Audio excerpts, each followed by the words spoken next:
Next, we're gonna go ahead and open this thing up and take a look at the inside, see what we got. Oh, got it open.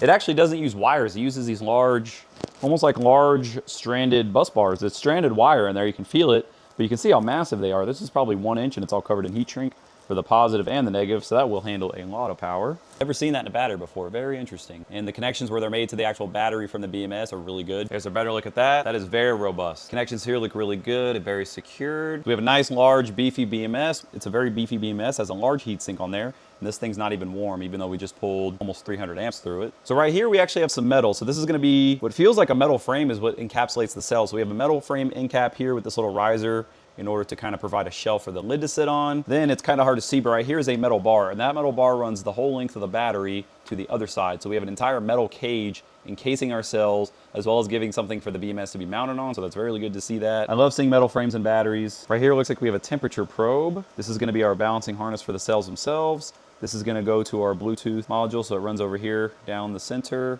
and goes to this little module right there. There is insulation material between each cell. You can see a little bit of it here.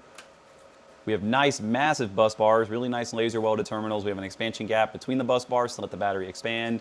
More insulation here. And it's hard to see, but on the sides where the metal frame is, there's also a piece of insulation between the battery cell case and the frame itself. Looks like we can get this loose if we're really careful.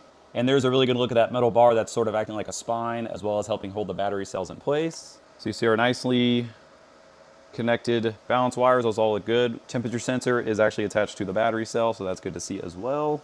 And actually we have 2 temp sensors. We have one here and we have one here. This BMS does look really heavy duty. Massive, massive heat sink, even on the bottom. It's got a giant piece of aluminum. So the BMS they're using, it's Bluetooth enabled, it's very heavy duty, and the high current discharge protection actually works. So whatever BMS this is a very high quality BMS.